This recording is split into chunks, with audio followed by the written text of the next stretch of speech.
Olá, pessoal, boa noite. Já são 19 horas. Sejam bem-vindos a esse webinar de energia incidente. É o primeiro webinar da Quarta Elétrica.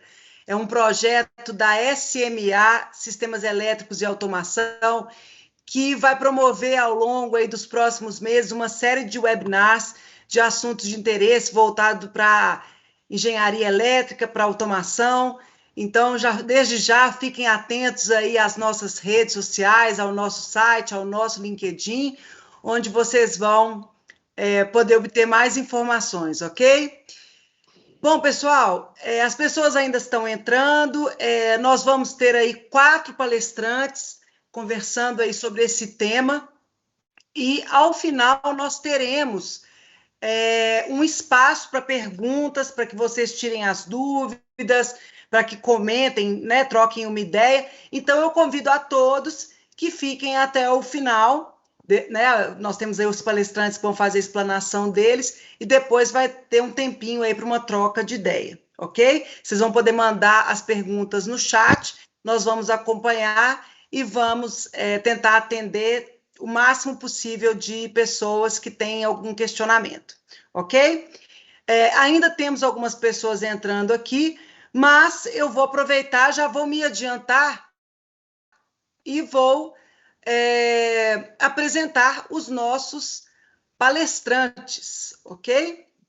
Bom, desde já eu agradeço a presença de todos, né, todos os participantes e os nossos palestrantes também. Vamos começar aqui. Boa noite, estou sim. Ok. Então, eu vou começar apresentando aqui os nossos palestrantes para a gente já entrar de uma vez no assunto que interessa. Quero apresentar para vocês o Henrique Fantoni. O Henrique Fantoni é engenheiro eletricista, ele é formado pelo Cefet, pós-graduado e mestre em engenharia elétrica pela UFMG, doutorando em engenharia elétrica também pela UFMG, e ele é professor de pós-graduação na PUC Minas, nas cadeiras de proteção de sistemas elétricos de potência e transmissão e distribuição de energia. O Henrique Fantoni é o gerente do Departamento de Estudos Elétricos da SMA. Seja bem-vindo, Henrique, boa noite.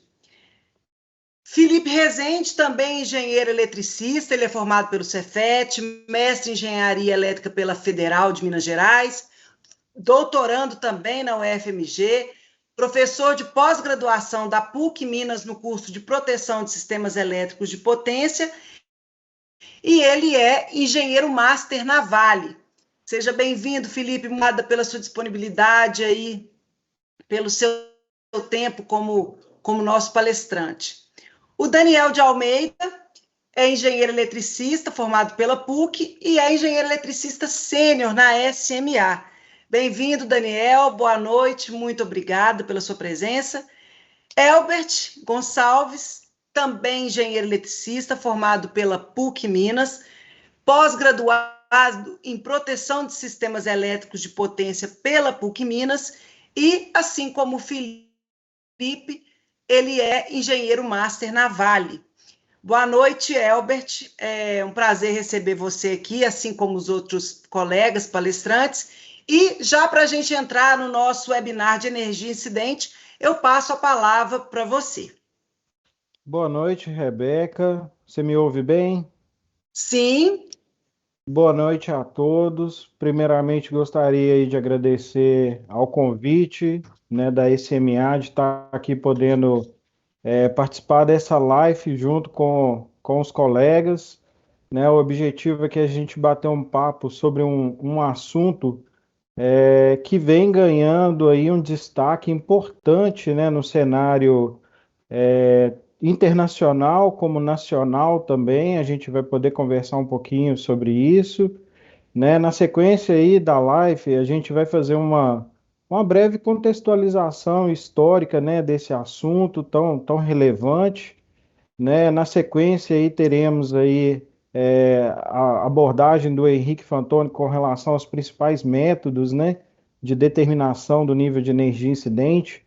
O Felipe vai dar uma palhinha aí para a gente sobre como é obtido, né, o Arc Thermal Performance Value, que é o ATPV, né, das vestimentas, né, e finalizando aí o Daniel também vai poder falar um pouco sobre os principais métodos aí de controle de engenharia para o risco do arco elétrico. Né? E na sequência a gente vai ter um momentinho aí para a gente tirar dúvidas, né? Então vamos iniciar aí um breve histórico, né, desse assunto. A gente selecionou aí para comentar a partir de 1970, né?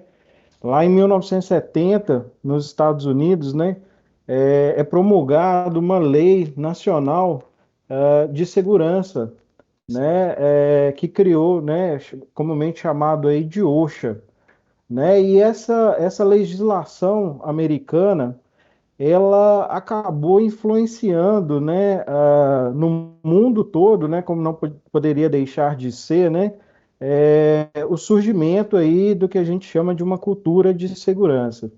E acabou influenciando, inclusive, no Brasil, né? Coincidentemente, ao final dessa mesma década, né, através de uma lei, a portaria, né, desculpe, 3.214, de junho de 1978, criou aí as nossas primeiras 28 normas regulamentadoras, né, que nós sabemos, elas são de obrigação, né, de obrigação legal de cumprimento. Então a gente, né, começa a observar aí o nascimento, né, principalmente no âmbito nacional, né, dessa cultura de segurança. Lá nos Estados Unidos, né, a partir de 1976, a NFPA já começou a formar, né, um comitê de desenvolvimento de padrões elétricos, né? E hoje a NFPA é responsável aí pelas normas de mesmo nome, né, NFPA 70E, que vai tratar sobre os requisitos de segurança elétrica, né? E é também uma norma, uma referência, né, para todo o mundo. Passando aí para a década de 80, né, a gente tem aí, né, algumas revisões dessa norma NFPA, mas na maioria dos casos são somente manutenções, né, ou algumas pequenas contribuições, nada muito relevante, mas a partir aí de 1982, né, a gente tem aí o artigo do Ralph Lee, né? Esse artigo aí traduzindo aí o outro risco elétrico, né, queimaduras por arco elétrico, ele abriu esse conceito, né, do arco elétrico, da proteção contra o arco elétrico para eletricistas, e ele introduz um método, né, que aí vai perdurar por um longo período de tempo, né, como a principal referência teórica do assunto. Lá em 1987, né, ele escreve um outro artigo no I3E, né, intitulado aí a pressão desenvolvida por arcos elétricos, né, e ele fala aí que a pressão durante o arco elétrico sobe muito rapidamente no invólucro, né, e é muito complicado controlar essa energia incidente. Então, por esses trabalhos, né, o Ralph Lee até hoje é reconhecido como o pai da energia incidente. A partir de 1990, com a revisão da NFPA aí de 1995, o assunto arco elétrico, né, ele passa a ser abordado, mencionado pela primeira vez numa edição da NFPA 70E. Né? Isso já é um avanço importante. Né? A gente destacou também os artigos de Dutch, Beeman e Neal, de 1997, né? Eles fazem uma atualização de testes sobre roupas e equipamentos de proteção para a exposição do arco elétrico, né? E essa também é uma importante contribuição teórica para o assunto. Na década de 2000, a gente pode destacar, né, o novo artigo, né, do Dutch, do Floyd, do Neal, né, é importante destacar aqui que eles eram funcionários da DuPont, né, quem conhece a DuPont é uma empresa importante do setor, né, e eles escrevem aí o artigo, publicam um artigo no I3E, intitulado aí Previsão de Energia Incidente para o gerenciamento de risco elétrico em sistemas de distribuição de energia até 600 volts. Esse artigo é uma forte contribuição, né, para o que se torna aí, né, a primeira norma que propõe um método de cálculo de energia incidente, que é a I3E 1584 de 2002. Ela, né, propõe novas equações baseadas, né, em métodos estatísticos, né? E se a gente for fazer uma comparação aí com o método proposto por Ralph Lee, né, conduzem aí a valores de energia incidente mais factíveis, né? O Henrique Fantoni vai abordar um pouco mais sobre isso, né? E nessa mesma década a gente tem aí a revisão da NR10, que é a nossa mais importante norma regulamentadora com relação aos riscos elétricos, né?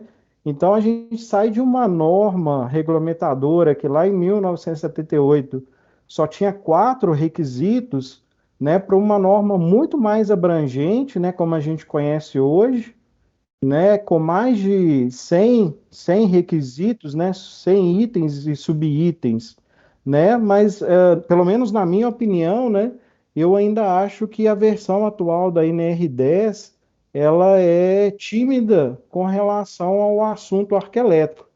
A gente só tem lá um item, né, o 10.4.2, uma referência com relação à proteção, né, contra o arco elétrico. Mas, enfim, passando aí para a próxima década, 2010, né, a gente tem fortes contribuições do artigo do Doan e também do artigo de Havel, Tammy, Pandyak e John, né, esses 2 artigos, eles vão trazer métodos de cálculo de energia incidente para os sistemas DC. Até então, a gente não tem uma referência, né, de métodos para sistemas DC, né, e aí o DOA mais se propõe mais um método para baixo, né, para baixa tensão em DC, enquanto que o artigo posterior ele aborda mais sistemas de alta tensão em corrente contínua, né? A gente pode destacar aí o NESC também propõe métodos, né, tabelas comparativas que a gente pode chamar como métodos alternativos, até mesmo utilizando contribuições do EPRI, né? Então, o NESC aí em 2002, 2007, depois em 2012, trazem tabelas interessantes também, que contribuem com o assunto, né? E para finalizar essa década, né, talvez o evento mais relevante, né, até aqui, que é a revisão da 1584 de 2018, né? Esse acabou se tornando aí já era, né, desde 2002 o principal método de cálculo de energia incidente. E aí a gente observa um aperfeiçoamento, né, das equações. As equações ficam bem mais complexas, né, podemos dizer assim. O Felipe talvez vai poder abordar melhor na apresentação dele, assim como o Henrique Fantoni, mas essa é hoje, né, destacada por nós a principal norma técnica referente ao assunto, né? Ela tem as suas restrições, né? Mas essa é realmente a principal norma. E finalizando aí a minha apresentação, hoje, né, nós temos uma NBR, a 16384 de 2002, né, que vai falar sobre proteção, né, é uma norma técnica que fala sobre proteção elétrica. Ela, apesar de ter sido publicada em 2020, ela já se encontra em revisão muito fortemente, né, pela revisão da 1584 de 2018, né, nós estamos aqui com o Henrique Fantoni, o Felipe, eu também participo do atual comitê, e a gente propõe aí, né, dentro dessa norma, a introdução, né, do assunto, o arco elétrico, e um direcionador para os principais métodos de energia incidente. E existe, pessoal, uma expectativa, né, desde 2020 da revisão da NR10. Não ocorreu ainda por causa da pandemia, né, mas ela já saiu de consulta pública, né? Ela não se encontra mais em consulta pública desde fevereiro do ano passado, e existe aí uma expectativa de que no segundo semestre ela seja publicada, e aí também com forte apelo com relação à proteção do arco elétrico. Então, após essa introdução aqui, pessoal, eu passo a palavra aí para o Henrique, que vai poder falar um pouco melhor, né, desses métodos, dando sequência à nossa live. Está contigo, Henrique. Boa noite a todos aí. Como o Elbert falou ali, eu vou apresentar aqui as características básicas, né, das principais metodologias adotadas para os cálculos da energia incidente, né, e conforme exposto por ele, o primeiro método, né, que a gente tem aí foi o engenheiro Ralph Lee, que em 1982 publicou um artigo, né, no I3E, abordando, né, que instalações elétricas existe um outro perigo além do choque elétrico, tão importante quanto, que é o arco elétrico, né?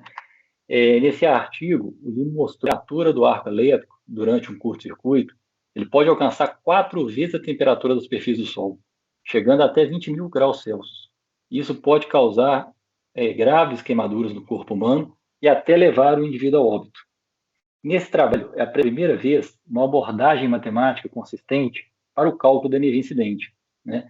O método Ralph Lee, ele baseia-se no modelo do arco elétrico, atuando como uma resistência estática, considerando um circuito com uma fonte de tensão e uma impedância que vai até o ponto de falta, e a resistência do arco, né?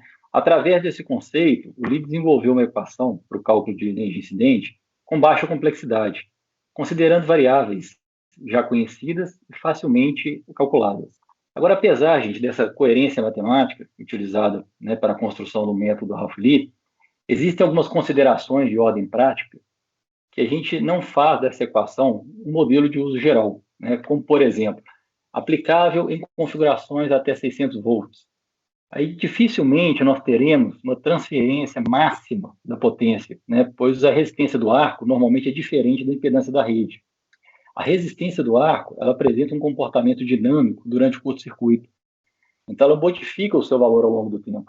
O modelo considera que toda a energia fornecida, né, toda a energia elétrica fornecida, ela é convertida em energia incidente, o que na realidade não ocorre, pois uma parte bem significativa é consumida no processo, na parte de fusão, vaporização dos condutores e até mesmo no deslocamento do ar, né? Uma outra limitação que a gente tem nesse método é a inexistência de uma forma de calcular a corrente por circuito. E isso dificulta determinar o tempo de atuação da duração do arco. O Lee também não avaliou o efeito do confinamento do arco, o que não permite sua aplicação para cálculo de energia incidente em painéis elétricos, né, onde atualmente se concentram o maior número de acidentes. A gente sabe também que o confinamento do arco elétrico ele pode majorar essa energia incidente em até 3 vezes. Outro método muito utilizado é o do Dolphin Load. Foi o primeiro método desenvolvido através de testes realizados em laboratórios, tá? Para diferentes cenários, com correntes de curto-circuito variando entre 16 e 50 kA, em configurações abertas e fechadas, para até 600 volts. Nós temos o método do ArcPro, que foi o primeiro modelo desenvolvido utilizando equações de transferência de calor, considerando o aquecimento gerado pela passagem da corrente elétrica compensado pela energia que sai do arco, isso na forma de radiação ou convecção. Desenvolvido pela Kinetrix como opção para cálculos de média, alta e extra tensão, até 800 kV, em ambientes abertos, como pátio de subestações elétricas, tá? Os cálculos foram desenvolvidos para sistemas monofásicos, com diferentes tipos de condutores. Porém, esse método ele pode ser utilizado em sistema trifásico ou fechado, considerando fatores de ajuste que são fornecidos pelo próprio software, tá? E é um método também citado pela OSHA e pelo NESC. O NESC possui uma tabela que é baseada na metodologia do ArcPro como um método simplificado, que define a energia incidente de arco monofásico, com as configurações abertas de 1 kV a 500 kV. Isso para trabalhos em linhas vivas. O EPRI, ele iniciou um projeto com o objetivo principal de desenvolver um método simples de cálculo de energia térmica incidente em linhas de transmissão aéreas e em subestações externas. As equações para o cálculo da energia e limites do arco elétrico foram obtidas através de testes em laboratórios, nos laboratórios da própria Kinectrics. Embora os experimentos de laboratório tenham sido limitados a falhas monofásicas ao ar livre, o modelo pode ser expandido para analisar configurações fechadas juntamente com falhas trifásicas e bifásicas. A tabela 1.1 desse relatório apresenta para a gente os parâmetros utilizados nos testes. Eu ressalto que nesse método tem apresentado os resultados mais precisos para tensões acima de 15 kV e ao ar livre. Conforme o Elbert comentou, o método DOA, né, foi um método que hoje está disposto no anexo D da NFPA, ele calcula a energia incidente para sistemas de corrente contínua, acima de 1000 volts. E a gente tem testes complementares que demonstraram que esse método de cálculo é altamente conservador na estimativa da energia incidente. Nós temos aí o principal método, né, o mais utilizado hoje para sistemas até 15 kV, que é a I3E 1584. Conforme informado pelo Elbert, em 2018, essa norma teve uma revisão que alterou consideravelmente a metodologia de cálculo da energia incidente. Tá? É muito interessante fazer uma breve comparação entre os métodos da publicação de 2002 e 2018.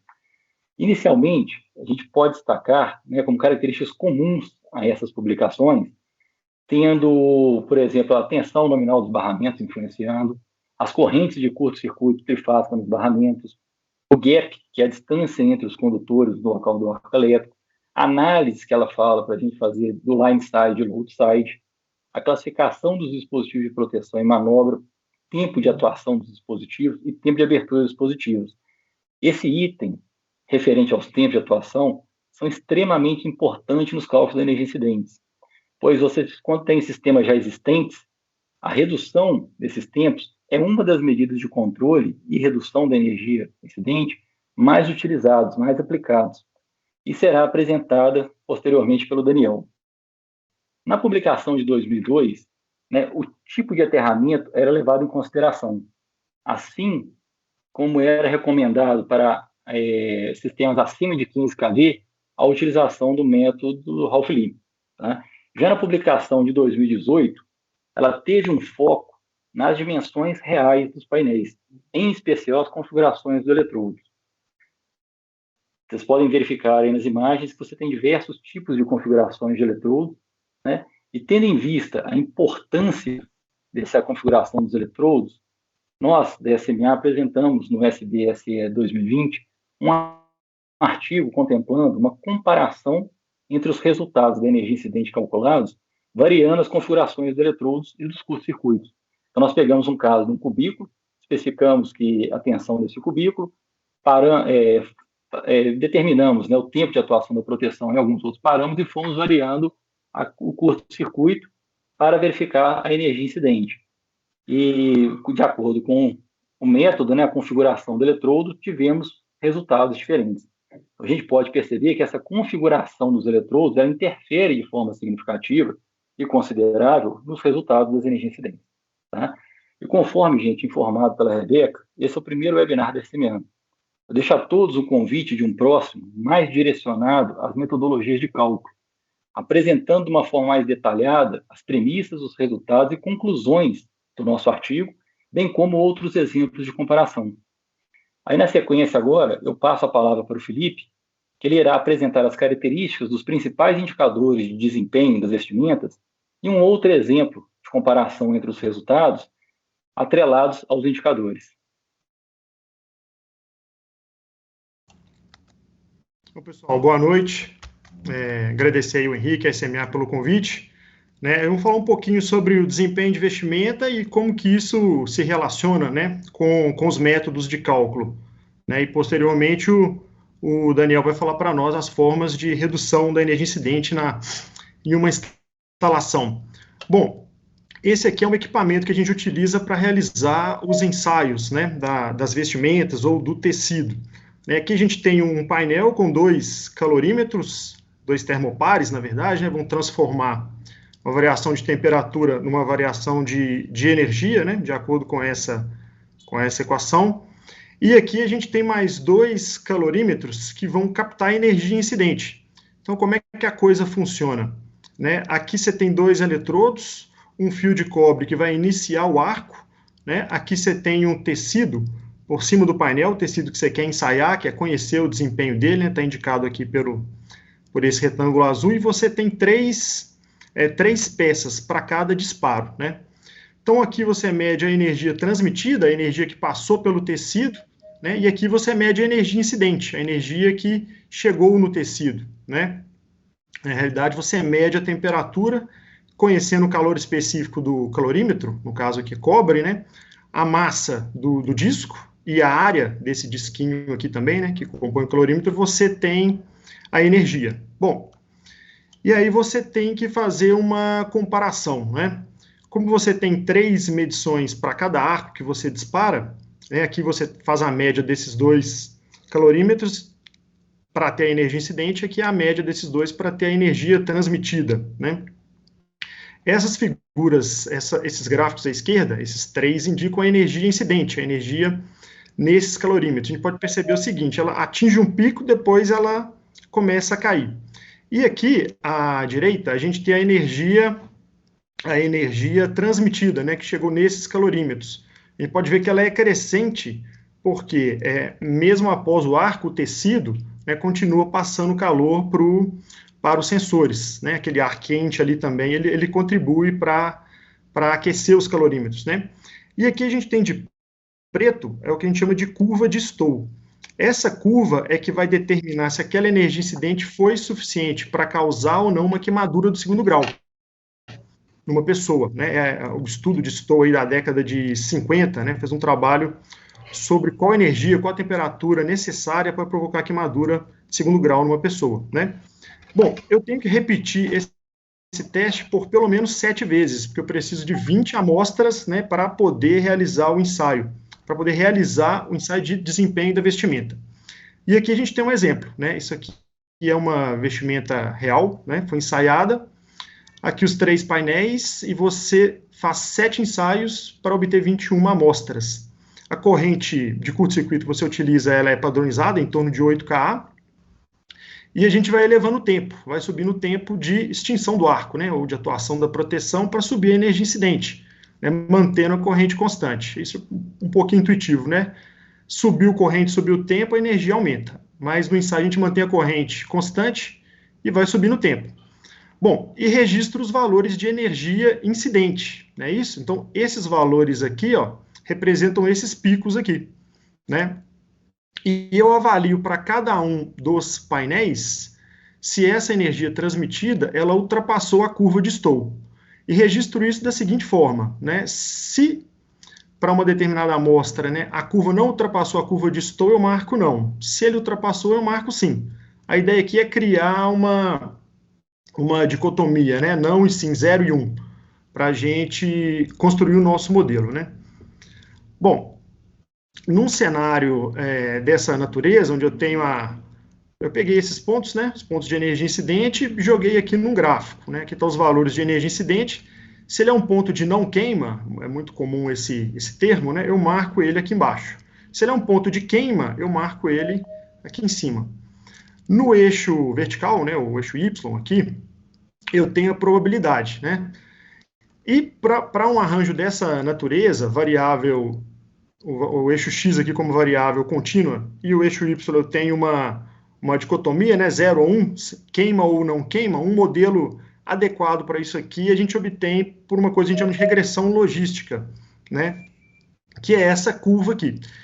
Então, essa curva, ela representa a probabilidade de um tecido permitir ou não uma queimadura de 2º grau, né? Se eu fizer uma análise simples aqui, seria o seguinte, né? Para cada valor de energia incidente, que chega no tecido, eu tenho uma probabilidade de queimadura do 2º grau.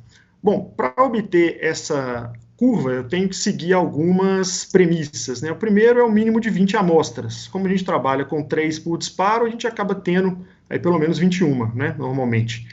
15% tem que ser pontos de não queima, ficarem abaixo da curva de Stowe, 15% tem que ficar acima, e uma premissa bastante relevante é essa aqui, ó, 50% dos pontos, eles têm que ficar mais ou menos 20% do que a gente chama de ATPV. ATPV é o valor de energia incidente que me dá 50% de probabilidade de queima, né? A ideia é aglutinar o ensaio em torno desse ponto, porque é exatamente ele que indica o desempenho da vestimenta frente à energia incidente. Né? Então, como você quer ter uma maior certeza sobre esse valor, você força o ensaio de forma a ter mais pontos aqui. Né? Mas, seguindo esse modelo, você obtém uma curva de probabilidades. Né? Ok. Aqui é só alguns testes da qualidade do modelo, né, para essa vestimenta em específico. Um parâmetro relevante é a área sobre a curva ROC, quanto mais próximo de 1, melhor, no caso aqui ficou muito bom. E também os testes de qualidade do ajuste. A gente olhar o valor P aqui, o ideal é que ele fique acima de 0,05. Aqui o teste é parecido, né, formas diferentes de fazer. Então, todos muito próximos de 1, muito acima de 0,05, indicando que o modelo está bom. Bom, isso aqui é uma estatística que a gente chama de CDF, né, uma curva de probabilidade cumulativa, né, acumulada, e ela tem uma equação. E aqui tem um dado interessante, né, se o ATPV é a energia incidente para o qual você tem 50% de probabilidade, né, se o P vale 50%, esse denominador tem que valer 2, né, esse camaradinho aqui tem que valer 1 e o expoente tem que valer 0. Né? Então, o ATPV, que seria a energia incidente aqui, nada mais é do que a razão menos A sobre B, né, dessa equação aqui. Eu tenho, para esse exemplo, né, os dois valores, dividindo um pelo outro, eu chego no ATPV dessa vestimenta. Né? Esse é o indicador que a gente usa para avaliar o desempenho de uma vestimenta frente à energia incidente. Se é bom ou se não cabe uma discussão. O fato é que surgiu um outro indicador também. Né? Quando a gente fala em queimadura, uma variável bastante relevante é a área do corpo que se queima. Né? Então, você falar em 50% de probabilidade de queima, isso incomodou alguém em algum lugar. Né? Então, os europeus bolaram um outro indicador aqui que a gente chama de ELIN. Né? O que é o ELIN? É a média aritmética dos 3 pontos anteriores à zona mista. A zona mista começa com o primeiro ponto aqui em cima, ó. Né? Então, ele seria probabilidade 0 de queimadura, algo assim. Né? Então, a gente tem para essa vestimenta, a gente tem um ELIN indicado aqui também. Né? São 2 indicadores bastante comuns para avaliar o desempenho da vestimenta. Tem outros também, tem o EBT, né, que avalia quando a vestimenta rompe, mas o mais comum é o ATPV e o ELIN está chegando agora também aí. Bom, como é que eu correlaciono isso lá com os métodos de cálculo, né, que o Henrique mostrou para nós? Aqui eu criei um caso hipotético aqui, né, a gente tem um compartimento, tem as dimensões desse compartimento, né, uma corrente de curto-circuito de 10 kA, 480 volts, o tempo de atuação da proteção 450 milissegundos, tempo de abertura do disjuntor 50 mili, distância de trabalho, né, do colaborador ao ponto do arco, 457 milímetros, o neutro solidamente aterrado, espaçamento entre os eletrodos, entre os barramentos, 25 milímetros, e a configuração deles vertical, o VCB. Então, eu tenho dado suficiente aqui para rodar um estudo de energia incidente por qualquer um dos métodos, né? Nem sempre a gente tem todas essas informações. Mas nesse exemplo aqui, eu tenho todas elas. Bom, utilizando o primeiro dos métodos, Dott, New e Floyd, né, de 2000, eu obtive 12.9. Aqui a gente não usa todos os dados, é um método, é o segundo deles, né, é mais simples um pouco, né, a gente não utiliza todas as informações. Inclusive, rodando pelo PTW, ele dá a mesma corrente de arco. A corrente de arco, ele dá igual a corrente de falta franca, a gente sabe que não é. Na baixa tensão, ela é consideravelmente menor, né. Bom, obtenho esse valor 12.9. Se eu rodar o mesmo caso, na I3E 1584 de 2002, eu obtenho 10,5. Aqui a gente já consegue ver a corrente de arco, né, o valor seria o valor real dessa corrente, né, e é uma inovação bastante positiva desse método, por quê? Porque essa é a corrente que vai circular pelo circuito, e essa é a corrente que você precisa conhecer para checar o tempo da proteção, né? Sem conhecer a corrente de arco, fica difícil você avaliar qual que é o tempo de atuação da proteção, a menos que você tenha uma zona grande aí de tempo definido, né? Mas para uma curva inversa, você precisa conhecer esse camarada aqui. Bom, e o mesmo exemplo para a Lei 3.E 1584/2018, né? Aí eu uso as dimensões do box, né, a configuração do eletrodo, e obtive esse valor, 8,59. Bom, se eu jogar isso aqui, aqui eu tenho a curva da mesma vestimenta, né, o ATPV 10.1, indiquei os dois indicadores de performance, né, o ATPV, né, 10.1 com 50% de probabilidade, e o ELIN, né, que está com 8.8. Se eu jogar esses três valores de energia incidente aqui, o que tem interessante para a gente aqui, né? Dependendo do método de cálculo que eu utilizo, né, a minha vestimenta vai estar adequada. Dependendo do método, ela não vai estar, né? Então, pela Lei 3.E 1584/2018, eu usando o ELIN ou o ATPV, minha vestimenta está legal, né? Atende, né? Protege o colaborador. Mas se eu fizer um cálculo utilizando os outros dois métodos, eu posso chegar à conclusão que a minha vestimenta ela não está protegendo o colaborador de forma adequada. E aí eu vou ter que buscar outra vestimenta ou formas de reduzir essa energia incidente, né, para que o colaborador esteja protegido. Então, o método de cálculo vai ser bastante relevante, ele pode definir, né, as ações que você tem que tomar. Se você vai ter que gastar, né, para adequar a instalação ou substituir as vestimentas, né. Um outro ponto relevante, relativo às vestimentas também, vem da tabelinha da NFPA 70E. Até 12 calorias por centímetro quadrado, eu tenho um conjunto de EPIs, né, ou de itens anti-chama, de vestimentas anti-chama. Acima de 12, eu tenho outro, né. Então, por esse exemplo aqui que a gente mostrou, se eu tiver feito o cálculo por Dot New e Floyd, né, com 12,9, eu caio nesse conjunto de EPIs. E aqui, ele me obriga a utilizar, eu não posso usar mais a balaclava e o visor, tenho que utilizar o capuz carrasco, e luvas anti-chama, o Arc Rated, né? Tem que ser uma luva ensaiada, que tenha o ATPV. Se eu estou antes dos 12, né? Se minha energia incidente é inferior a 12, eu posso trabalhar com balaclava e protetor facial e uma luva de vaqueta convencional, que o couro é inerentemente anti-chama, né? Bom, então isso aqui chama atenção para nós, né? O método é importante, né? Para que eu possa dimensionar as vestimentas também de forma correta, né? E para que eu não tenha que buscar métodos de redução da energia incidente de forma indevida. Aí passo para o Daniel, vai falar um pouquinho sobre as formas de reduzir a energia incidente da instalação. À vontade aí, Daniel. Obrigado. Obrigado, pessoal, pelo convite aí. Igual o Felipe falou, né, gente, o EPI, a gente tem, às vezes, tomar medidas para fazer um controle de energia incidente de uma planta, de um sistema elétrico já em operação. Isso tudo a intenção é contribuir para a segurança, né? Dentro das premissas de projeto, eu não vou citar, a gente não vai abordar projetos, né? A gente vai trabalhar só com algumas premissas que visam controlar a energia incidente. E aí eu citei algumas delas aqui, que a SMA a gente costuma adotar, como sendo uma das principais, o controle do curto-circuito. Aqui vocês podem ver que projetar transformadores de média para baixa tensão com potência inferior a 2 MVA, uma dessas premissas, é um item muito importante, que o transformador de alta potência, ele tende a ter um elevado nível de curto-circuito, uma potência de curto muito alta no seu secundário. Um dos exemplos aqui, um trafo de um circuito, né, de 440 e um nível de curto-circuito de próximo de 50 kA, mesmo você tendo um relé de arco, que hoje é uma das tecnologias mais rápidas para adoção, para reduzir essa energia incidente desse painel, é difícil você conseguir, sabe? Então acaba que o 50 kA aqui fica como sendo um exemplo de como é importante você trabalhar com transformadores de menor potência. O estudo preliminar de energia incidente, eu acho que é importante também por questão de você ter na fase de projeto uma intenção de você trabalhar com um estudo pré-existente e a partir dele você adotando medidas de controle. Aí tem várias medidas que podem ser adotadas, como relé de arco, mudar a potência do transformador, questão de cabo. Então isso tudo vai variar, tudo que puder variar no cálculo de energia incidente e você poderia trabalhar na fase de projeto.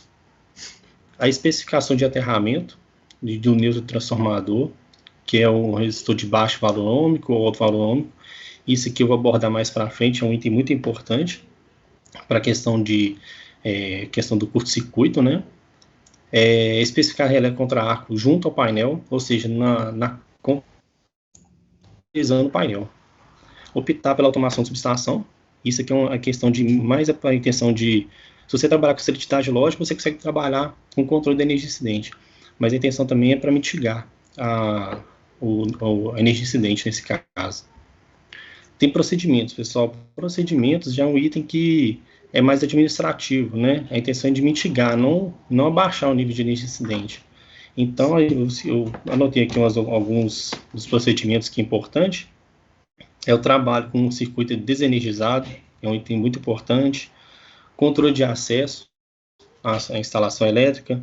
Comando remoto, é muito importante estar o operador à frente do painel.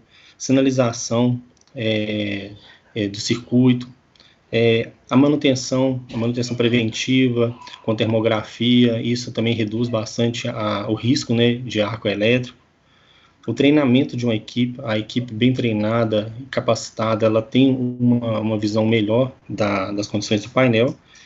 E uma das coisas que a ICMA também adota também é limitar a probabilidade de queimadura, que é igual a TPV de 50% de queimadura de segundo grau, a gente adota normalmente 5% de probabilidade de queimadura. E o último item do nosso triângulozinho aqui, invertido, é o EPI. O EPI como sendo a última barreira, como eu falei anteriormente, é o último item que você vai trabalhar para controlar. Então, assim, antes do EPI, você tem muita coisa que você pode fazer para reduzir ou mitigar a energia incidente numa instalação elétrica. Aí eu vou citar alguns exemplos.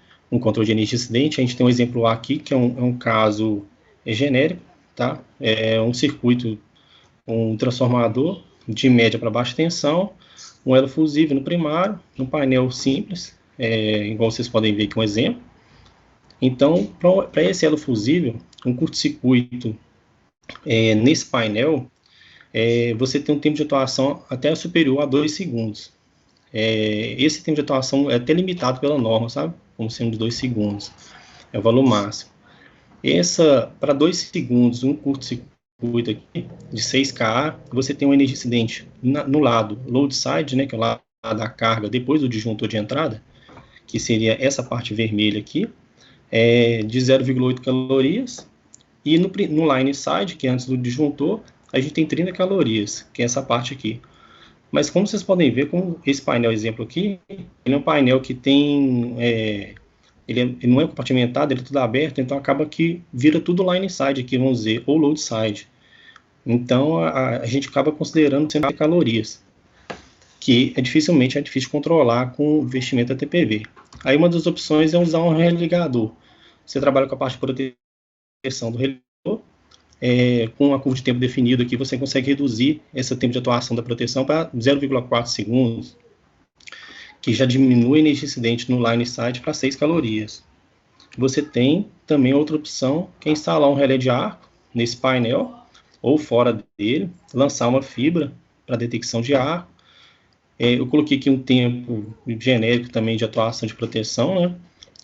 O tempo total de atuação de 0,1, a energia incidente já cai 1,5 calorias. Então, assim, de 30, com algumas medidas você consegue reduzir bastante, nesse caso aqui.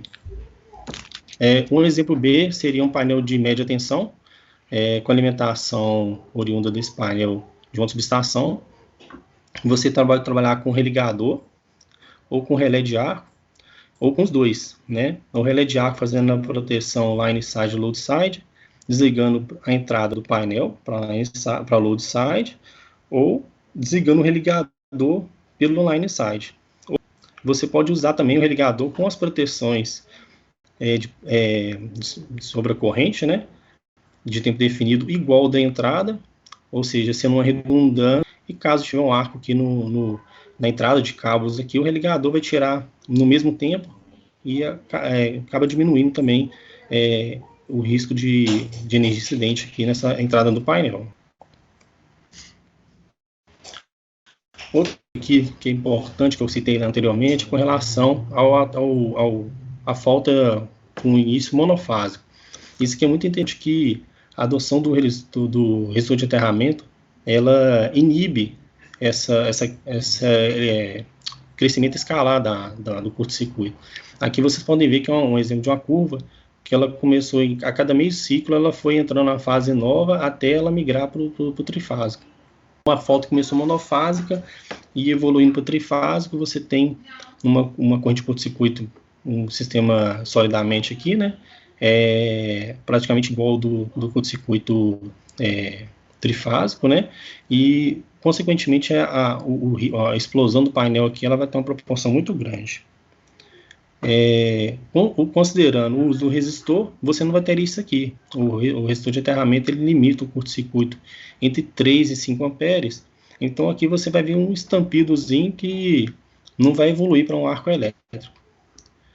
Isso aqui é uma forma de vocês entenderem que isso aqui é uma imagem do artigo do Junk Jacobs, que mostra claramente um curto-circuito monofásico com a pulverização do cobre, né, do condutor, e a ionização do ar. Esse curto ele evolui para um trifásico, ou monofásico, e trifásico, como vocês podem ver, e essa explosão aqui é justamente essa etapa aqui da curva. Então, assim, é muito importante que o resistor de aterramento, ele não reduz a energia incidente, mas ele elimina o curto-circuito trifásico, né, que consequentemente daria uma energia incidente alta nesse caso aqui. Então é isso, pessoal, a parte de controle de energia incidente. Bom, pessoal, então nós já vamos passar aí para as perguntas, certo? Tivemos aqui algumas perguntas bem interessantes. Já vou começar com algumas perguntas que foram feitas. Uma pergunta aqui para o Elbert. Elbert, com relação aí à sua apresentação, né, veio aqui uma pergunta que foi: como as empresas de pequeno porte podem se adequar sem desprender um custo elevado? Boa noite aí, obrigado pela pergunta. Essa é uma resposta difícil, tá? Talvez, né, a gente tenha um mito, né, de que resolver o problema de energia incidente das empresas seja algo que desprenda, né, investimentos consideráveis. Eu acho que o Daniel aí deu vários exemplos, né, pegando aí a apresentação dele, né, ele deu vários exemplos de controles de engenharia que podem ser aplicados, inclusive nas fases de projeto, antes de você propriamente construir a instalação elétrica.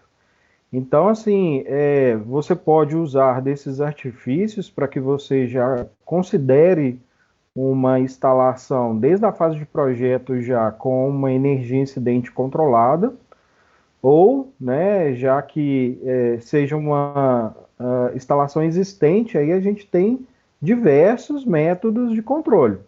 E pode ser um relé de arco, que hoje no mercado já é uma tecnologia bastante difundida, né? Hoje nós não temos um único fabricante, né? Então a gente já tem relés aí de poucos R$1.000 disponível no mercado, que pode ser implementado e pode ser uma solução, né, eficaz para a instalação.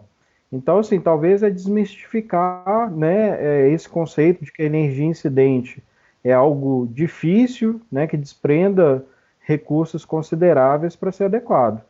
E aí, pessoal, né, em contrapartida, nós estamos falando de segurança, né, de vidas, né, e aí fica difícil a gente colocar, né, uma razoabilidade de viabilidade, né, a gente tem que trabalhar para buscar instalações intrinsecamente seguras.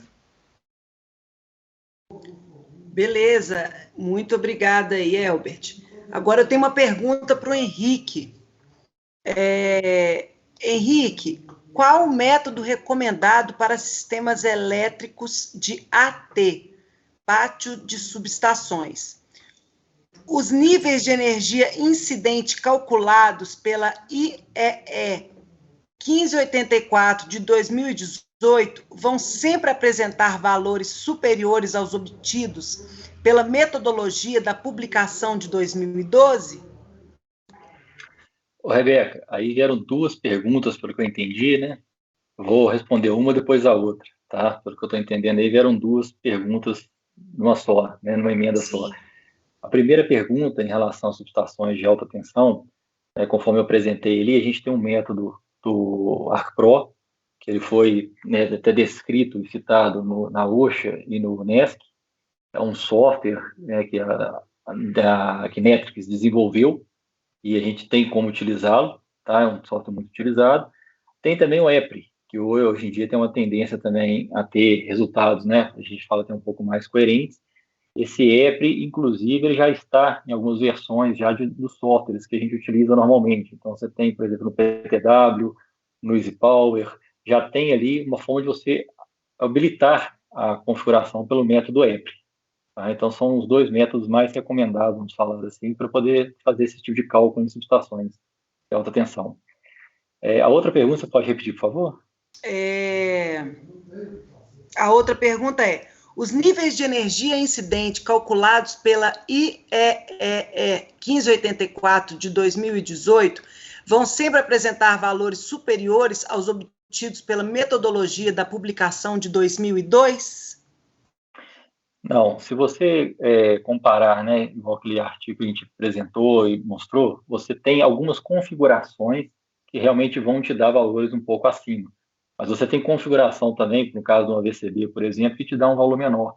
O próprio Felipe apresentou um exemplo que na publicação de 2018, o VCB utilizado, a configuração VCB utilizada, apresentou um valor inferior ao valor de 2002. Tá? Então, isso dependeria muito da configuração na qual, vamos falar assim, está o nosso painel, né? A configuração de fábrica do painel que foi construído.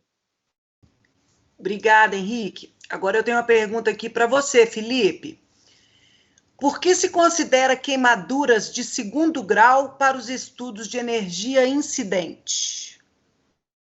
Legal. Bom, são as queimaduras de segundo grau que oferecem o risco de óbito, né, de fatalidade. A queimadura de primeiro grau, ela é parecida com a queimadura de sol, né? E isso é bastante polêmico, porque a área do corpo que se queima é uma das variáveis mais importantes para saber se aquela queimadura vai levar a pessoa a óbito ou não, né? E daí entra a discussão do índice, né? A polêmica em cima do ATPV. Quando você fala em 50% de probabilidade de queimadura, pode ser ali 10 ou 20% a mais da área do corpo queimada que vai ser suficiente para levar uma pessoa a óbito, né? Então a questão do índice correlaciona bastante com isso, né? A queimadura de segundo grau é por isso, né? A primeiro grau ela não oferece risco de óbito. Obrigada, Felipe. Agora chegou aqui uma pergunta para o Daniel.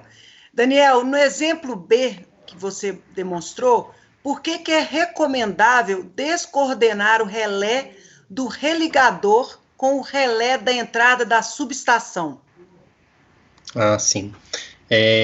Não sei se vocês lembram da figura lá, mas aí a gente tem um religador instalado na entrada da subestação e o problema desse religador seria, vamos supor, que você tem com energia incidente alta na entrada dessa subestação. A única proteção, né, o único seccionamento, né, disjuntor montante fora do religador seria o disjuntor alimentador da subestação. Às vezes esse circuito, né, ele alimenta outras subestações e para coordenar a proteção das subestações, o tempo desse alimentador acaba ficando alto. Então, a energia incidente desse painel que a gente está falando que está alto, fica superior a 8 calor, a energia incidente fica muito alta, né, por causa do tempo de atuação da proteção. Aí, instalando o religador e considerando o mesmo tempo de atuação da entrada, você consegue, vamos dizer, que transferir o ponto de energia incidente line side, né, que está alto, para o religador. Como ele está no poste, né, afastado de qualquer pessoa, você tem um afastamento da energia incidente, né, do ponto, né, de energia incidente line side da entrada do painel para o religador. A explicação mais simples seria essa. Ok, Daniel, obrigada. Henrique, tivemos aqui uma outra pergunta para você, também são duas, relacionadas até a última pergunta que eu te passei. Vamos lá. Sobre o novo método de cálculo de energia incidente, IEE 1584 de 2018, caso tenha um estudo que é antes dessa data, é preciso atualizar o estudo?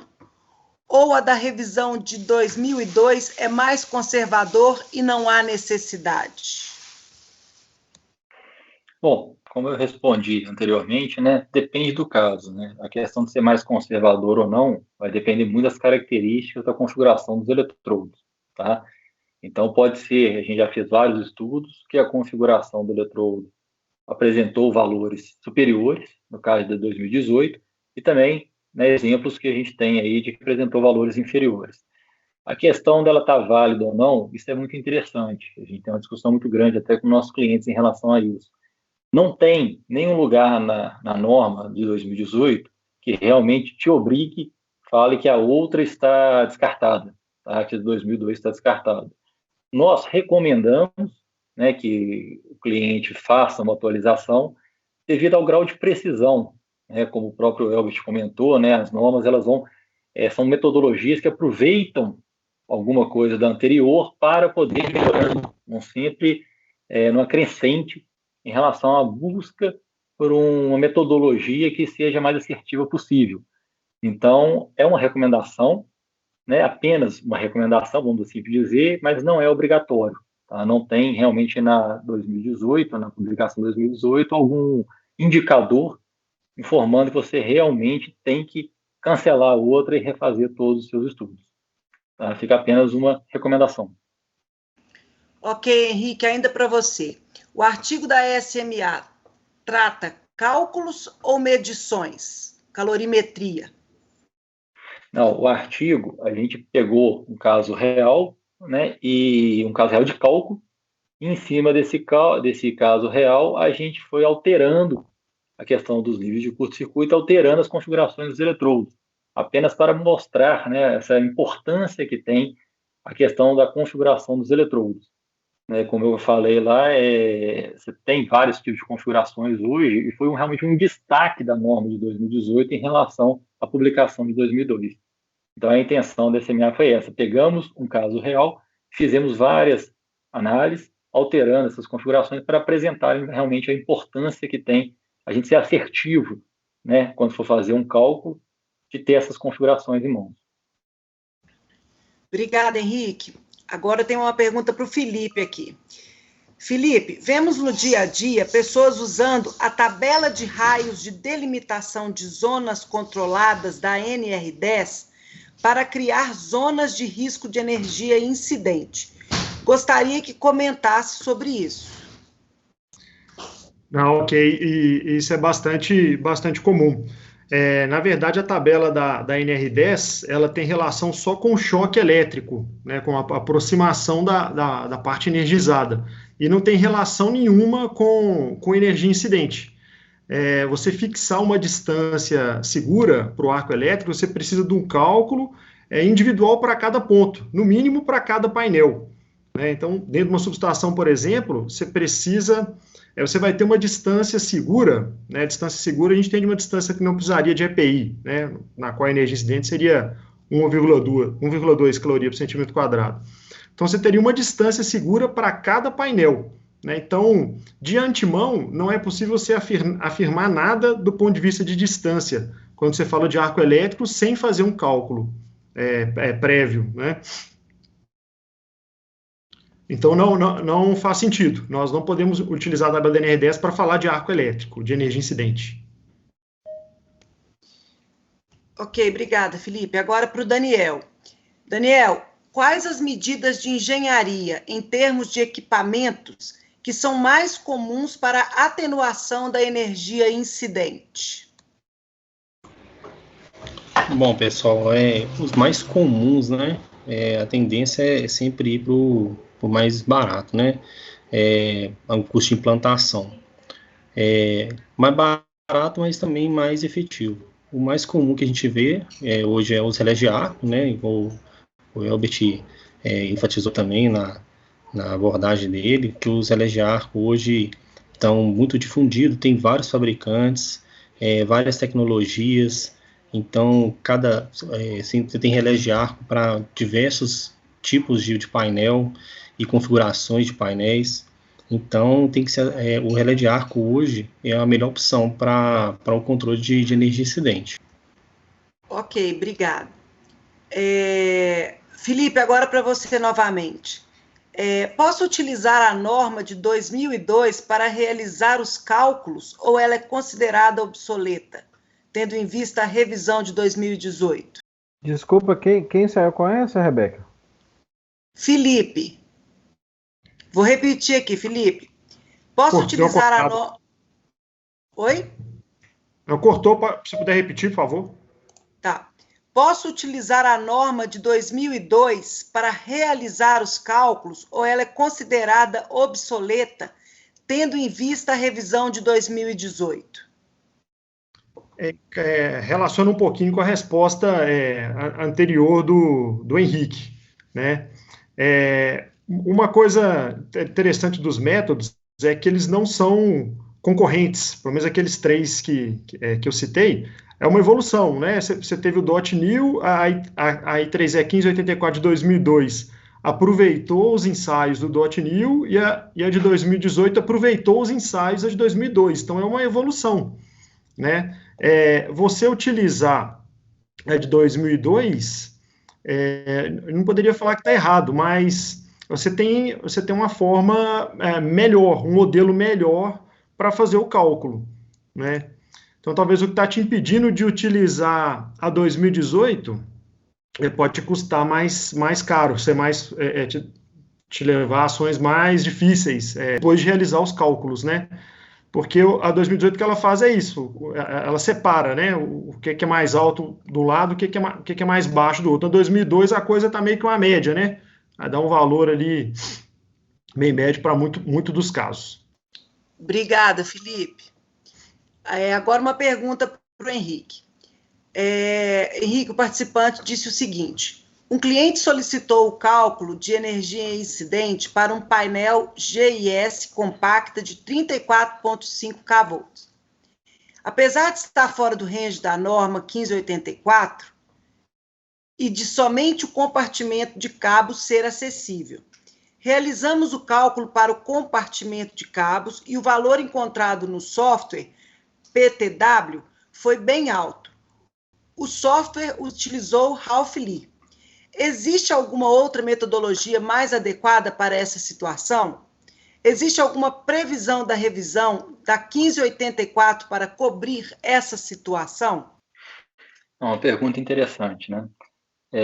Igual a gente comentou, a 1584 de 2002, quando ela já não pegava mais os seus 15 kV, vamos falar assim, não ultrapassava o seu limite, ela já indicava o método Ralph-Lee. E Ralph-Lee, ainda mais pensando em compartimentos mais fechados, realmente ele dá um valor extremamente elevado. Então, não é muito recomendado. A gente costuma recomendar mais o Arc Pro, que também tem os fatores de considerações lá do próprio software que você consegue calcular. Tá? Então, a gente recomendaria, nesse caso, talvez utilizar o Arc Pro. Agora, em relação também, você pode avaliar, vamos falar assim, analisar o ajuste do dispositivo que está montante, que estaria alimentando aquele ponto ali, tá? Para que a gente possa, a partir desse tempo de atuação desse dispositivo, a gente tentar minimizar o nível de energia obtido. Mas um dos métodos mais recomendados nesse caso seria o próprio Arc Pro. Obrigada, Henrique. Felipe, tem uma pergunta agora para você aqui, ó. Se temos 3 metodologias de cálculo com 3 resultados diferentes, como você apresentou, qual resultado utilizar? Há um processo de validação para resolver isso? Ou matriz de análise de risco seria uma possibilidade? Bom, o que acontece? Eu citei aqueles 3 exemplos, porque eu já vi recentes estudos sendo feitos utilizando aqueles métodos, sendo que os outros já estavam disponíveis. Então, ali a gente pode pensar o seguinte, o I3E 1584-2018 é uma evolução dos outros dois anteriores. Então, ele é o mais adequado dos dois. Então, I3E 1584-2018. Henrique, um participante está perguntando aqui se existe um programa específico no mercado com preço acessível para cálculo de energia incidente. Esse preço acessível é relativo, viu, gente? Realmente existem vários, né, softwares que podem ser utilizados, eles são mais ou menos na mesma faixa de preço, mas vamos falar assim, a desvantagem de você tentar adquirir um software específico de energia incidente, vou dar alguns exemplos, né? Você tem, por exemplo, o PTW, o EasyPower, ETAP, são softwares que calculam energia incidente.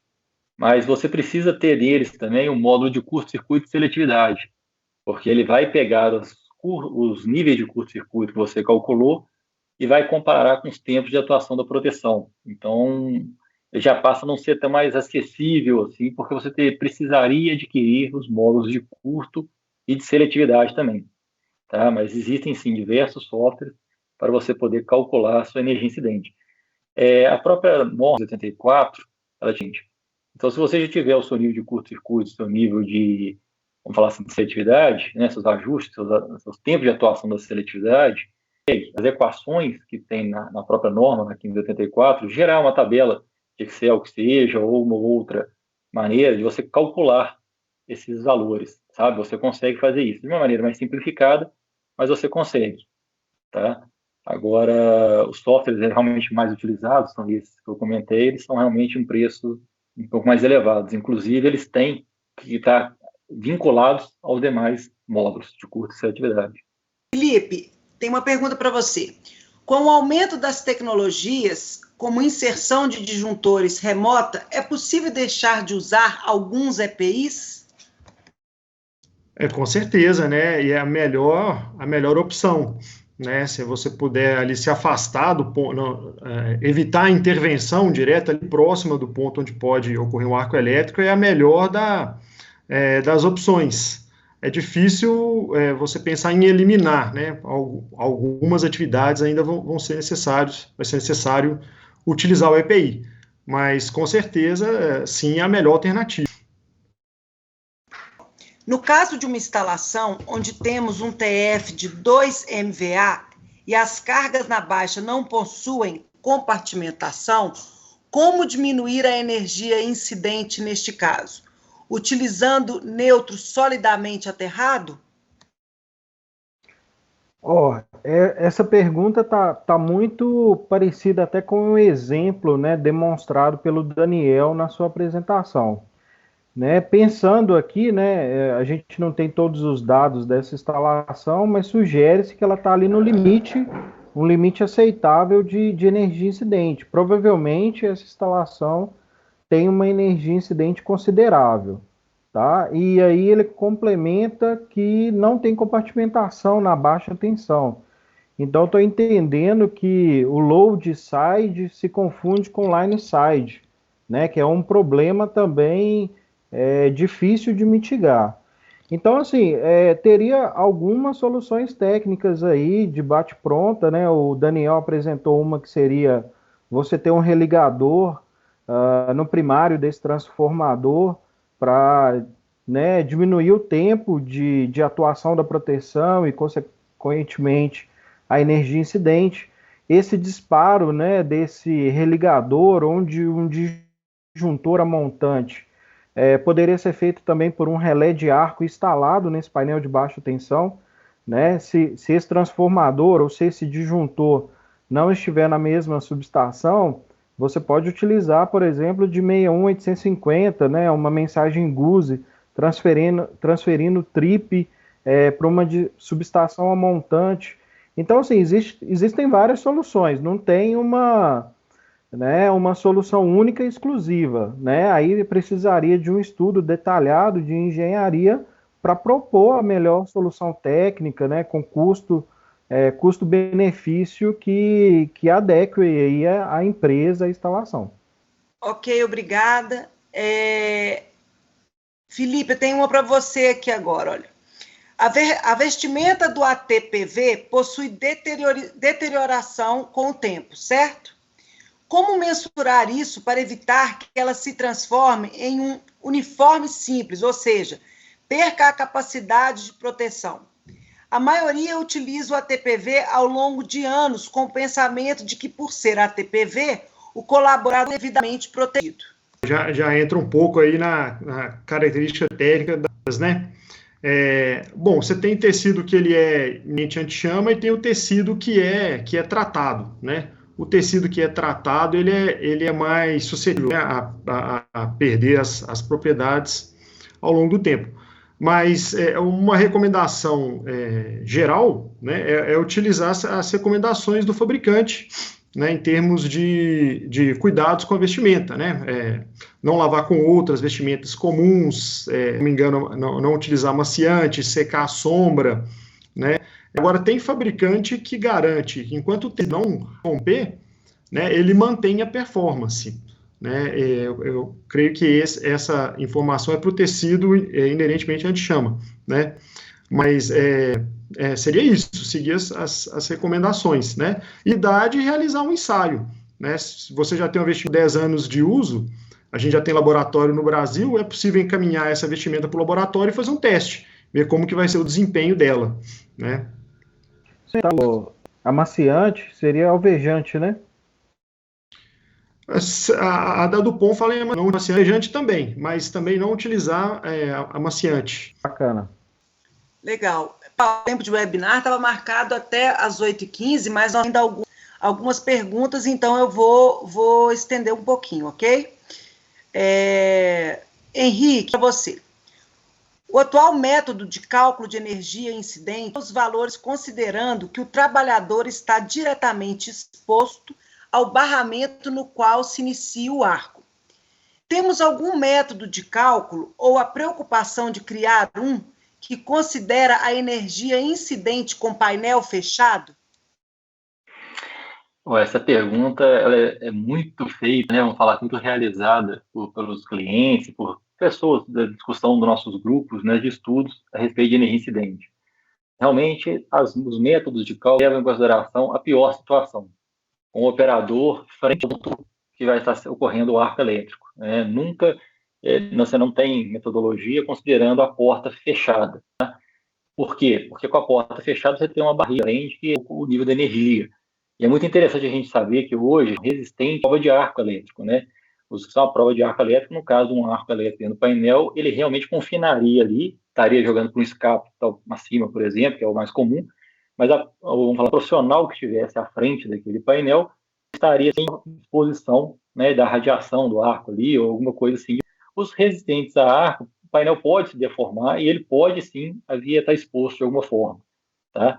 Então, eu acredito que, como o próprio Elbert comentou, né, isso é uma questão de segurança. Nós não estamos falando de uma coisa simples, é a vida de uma pessoa, de um profissional que está ali na frente daquele painel. Então, é preferível, né, as metodologias de cálculo continuarem realmente com essa filosofia de considerar que o painel está aberto.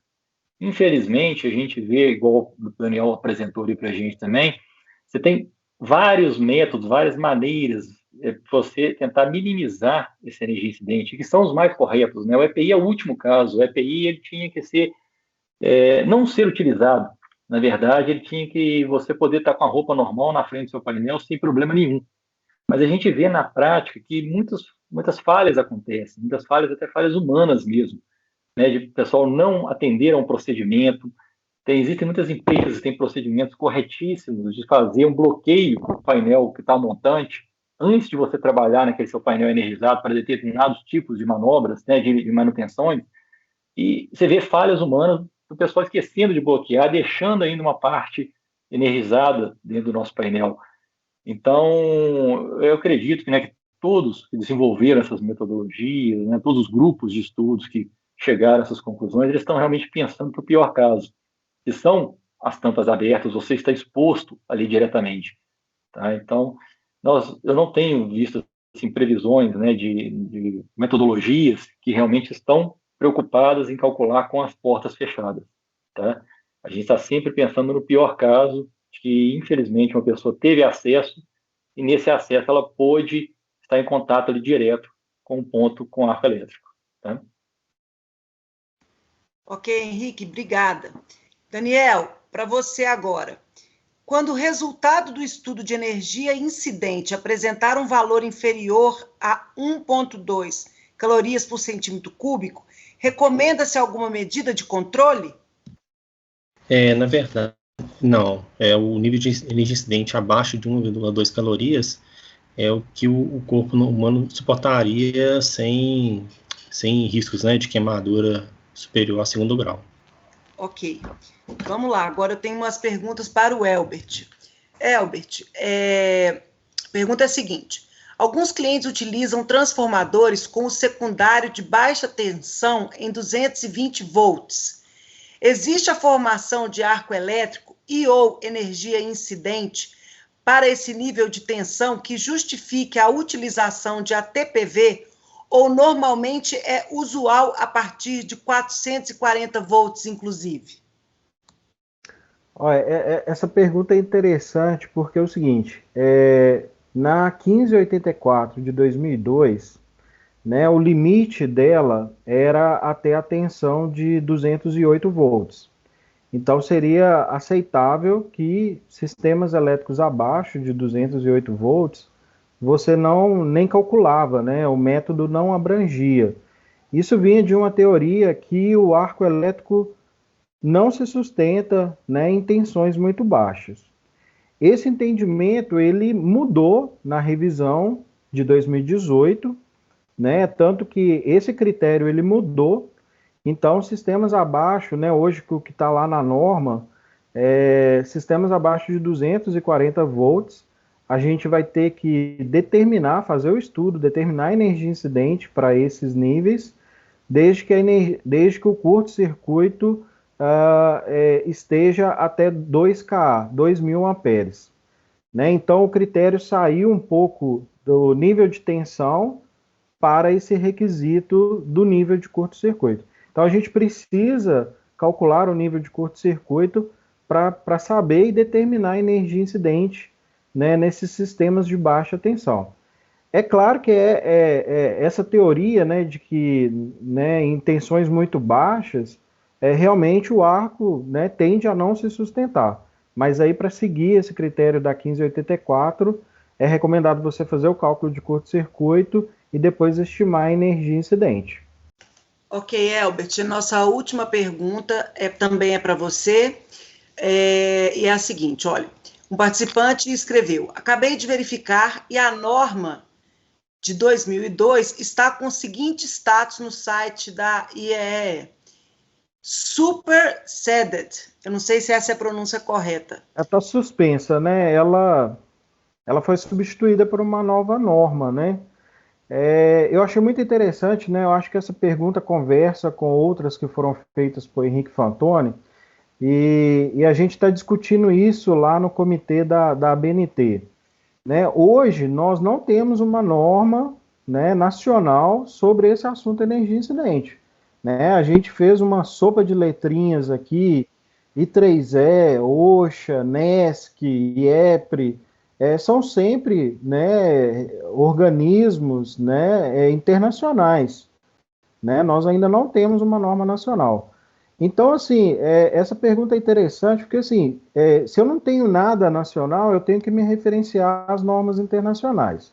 Né? A NR10, ela não te obriga a revisar o estudo de energia incidente. Então, se uma empresa tem o estudo lá de 2002 e o sistema elétrico não sofreu, hipoteticamente, nenhuma mudança, a princípio, nada obriga a fazer um estudo novo pela I3E de 2018, né? Mas, assim, do ponto de vista técnico, né, foi muito bem abordado ao longo da live que o método, né, de 2002, ele expirou, né? Nós temos uma nova norma que foi aperfeiçoada, o Felipe falou isso também muito bem durante a sua explanação. Então, o método foi aperfeiçoado. Seria estranho, né, anômalo, você hoje fazer um estudo novo e utilizar uma norma velha, né? Mas, assim, é bom contextualizar isso. Não tem nenhuma regra, nenhuma lei, nenhuma NR que obriga a me atualizar. Então, se eu tenho de 2002, eu não preciso fazer o 2018, a não ser que o meu sistema elétrico sofra modificações. Então, durante a atualização, aí sim você deve utilizar a norma de 2018. Só para ficar mais claro, talvez, esse entendimento. E aí, talvez, para provocar aqui, hoje, dentro da BNT, né, dentro do grupo da NBR 16384, a gente irá propor, tá, alguns métodos de cálculo de energia incidente, justamente para tirar, né, dessa ausência de um arcabouço nacional de referência aos estudos de energia incidente. Então, a gente pretende colocar isso na norma 16384. E aí, como a NR10 torna as normas técnicas obrigatórias, aí a gente entende que a gente vai conseguir fechar o vínculo, e aí a gente vai estar bem coberto com relação a esse assunto. Bacana? Bacana, obrigada. Tem mais uma última aqui para o Henrique, que é o seguinte: Henrique, o que você sugere de forma de testar a integridade do sistema de proteção contra arco, das fibras óticas, do próprio relé? Testar a integridade é testar realmente o equipamento, né? Você colocar ele na bancada, você injetar corrente no relé, vai depender do caso como você fez, né? Você fez uma parametrização, uma configuração do seu relé de proteção para luz e corrente, você tem que injetar a corrente no relé e com um aparelhinho, né, de flash, alguma coisa assim, você faz com que a fibra funcione, né? Você também vai estar instalando ele num painel, você fazer esses testes periódicos. É o teste com relé de proteção que a gente faz normalmente, né? E, inclusive, verificar a questão do circuito de trip, né? O que é muito importante a gente ficar atento, foi muito bem colocado pelo Daniel, a questão do load side, line side, né? É muito importante para painéis que a gente tem proteção para arco elétrico, você delimitar muito bem as suas zonas de proteção. Então, você tem um painel, por exemplo, que você tem uma entrada, uma chegada de cabos, né? Um disjuntor e o restante do painel. Se você conseguir fazer um projeto correto no qual você tem duas zonas de proteção, é muito interessante. Você faria uma zona de proteção pegando dentro do painel, que seria a proteção load side, e ela iria atuar no disjuntor de entrada. Então, você faria esse teste físico mesmo, né? Com luz, com corrente no seu relé. E tem relé de proteção, né, contra arco elétrico, que possibilita várias zonas de proteção. Então, você faria uma outra zona de proteção apenas com luz focada na entrada, no compartimento de cabos da entrada. E esse é um projeto correto, porque se você tiver um curto-circuito que esteja ali antes do seu TC, antes do seu disjuntor, quem vai estar visualizando aquele arco elétrico é esse sensor que você vai estar colocando pontual. Então, esse sensor, você pegaria ele, faria um transfer trip para a atuação dele, derrubando a proteção montante. Então, esse transfer trip, né, se o disjuntor montante está batendo, se não está batendo, isso tudo você pega nesses testes de integridade física. Tá? Então, é muito importante você ver a configuração do seu sistema e fazer os testes adequados a ele. Isso é importantíssimo, porque um evento, um equipamento, vamos falar assim, né, que seja o cabo que não estiver bem conectado, ou o disjuntor que tiver com algum problema, você consegue, nesses testes, avaliar isso e validar o seu sistema todo de proteção. Vou fazer só as duas últimas. E aí, pessoal, eu convido vocês a deixarem suas perguntas no LinkedIn da SMA. Elas serão respondidas à medida do possível. Nós também vamos fazer uma matéria sobre esse webinar lá no blog da SMA. Então, acessem, deixem seus comentários, que os nossos palestrantes vão responder e vão tentar atender a todas as demandas. Mas só para a gente fechar, eu tenho uma aqui para você, Elbert. Após a determinação da categoria de risco, conforme o cálculo da energia incidente no painel, a vestimenta utilizada deverá ser a mesma estabelecida pelo estudo ou, por segurança, devemos utilizá-la acima do valor estabelecido? Bacana essa pergunta, né? O Felipe abordou lá na apresentação dele como se determina o ATPV. O ATPV te protege, né? Te dá um grau de proteção de 50% de probabilidade de queimadura de segundo grau. E também é um mito, né, algo que a gente precisa desmistificar, né, que algumas pessoas entendem que o ATPV igual à energia incidente calculada da instalação me dá 100% de proteção, e não é, o Felipe abordou que é 50%. Então, assim, hoje o suprassumo, né, dos estudos de engenharia deveria abordar esse assunto, caracterizar esse assunto e te indicar uma proteção superior. O Daniel, eu acredito, comentou na sua apresentação que a SMA, por boa prática, utiliza 5% de probabilidade, né? Você pode usar 100%.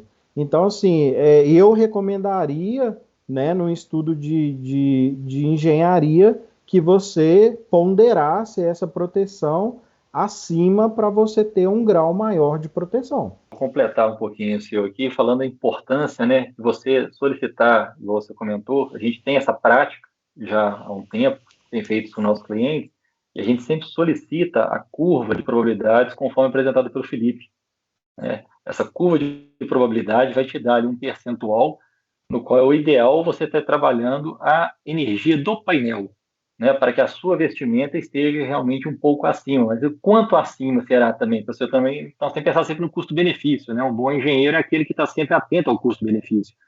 Então, a gente solicita essa curva, né, que o fabricante fornece, e aí, em função dela, a gente determina a energia máxima que um painel tem que ter para que o operador exposto a ele, com aquela vestimenta, tenha ali, igual você mesmo comentou, um risco máximo, vamos falar de 5, né? Muitas vezes pode ter 2,5 ou próximo a isso, né? O mínimo possível, vamos assim dizer, né?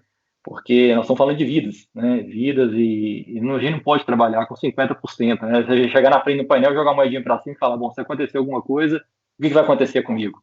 Né? Então, isso daí é muito importante. Tá? A gente frisa muito, a gente preza muito isso, né, junto aos clientes, junto, né, a todos, né, até os nossos profissionais mesmo, as nossas, vamos falar, vestimentas foram todas definidas também na época. Nós solicitamos aos fabricantes, quando a gente foi comprar vestimentas dos funcionários da SMA, essa curva de probabilidades. Em cima delas a gente tem uma noção até que nível que a gente está realmente com a probabilidade menor de estar exposto àquela queimadura de segundo grau.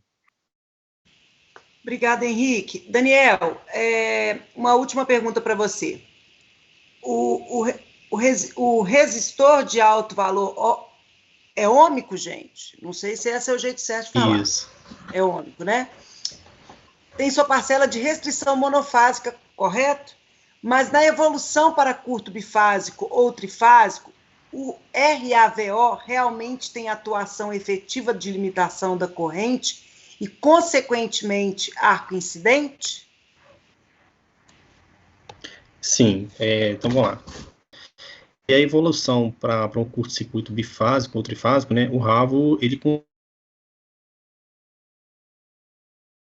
a evolução do curto, e normalmente o RAVO ele é adotado para capacitiva do circuito, né, que é alta. Então acaba que a corrente do RAVO é um pouco maior do que a corrente do RBVO, né, que é o de baixo valor ômico. Ah, não, aqui nós estamos falando do alto valor, desculpa. Então, assim, realmente tem eu confundi aqui de baixo valor ômico. Mas o RAVO tem sim essa atuação efetiva, como eu expliquei na apresentação lá. Tem correntes baixas, né? E apesar do circuito ficar contínuo, né, continuamente ligado, normalmente esses resistores são especificados para ficar ligados continuamente, a corrente é tão baixa que não é suficiente para manter o arco elétrico ativo.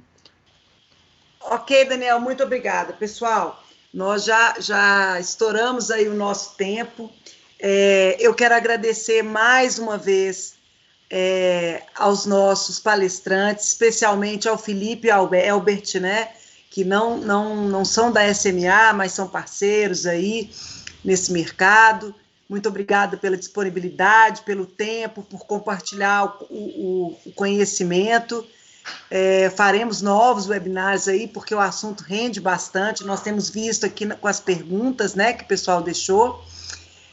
Quero agradecer aos participantes também e quero pedir a vocês que enviem os seus comentários, enviem o seu feedback. Esse é o primeiro webinar, o tema foi Energia e Incidente, e ele faz parte de um programa da SMA que se chama Quarta Elétrica. Nós vamos fazer aí a Quarta Elétrica, como o próprio nome diz, às quartas-feiras. Estamos definindo um cronograma para os próximos. Então, por favor, como esse foi o primeiro, deixem aí o feedback, né, no que vocês sentem que pode melhorar, mandem também as suas sugestões de tema, e deixem aí ainda as suas perguntas, porque nós vamos fazer uma postagem e é bem possível que os nossos palestrantes se proponham aí a deixar os comentários e responder as perguntas. Agradeço a todos. Teve algumas pessoas que perguntaram aí se o material vai ser disponibilizado. É possível que sim. Nós vamos conversar aqui com os palestrantes para ver como é que vai ser feito esse arranjo, e aí a gente disponibiliza do LinkedIn da SMA. E, por enquanto, é só. Convido vocês a seguirem as nossas redes para que vocês tenham acesso às novidades que vêm por aí. Ok? Uma boa noite a todos e muito obrigada, pessoal. Boa noite, gente. Valeu, Obrigado. pessoal. Boa noite aí. Obrigado. Boa noite, Boa pessoal. noite, pessoal. Um abraço. Obrigado.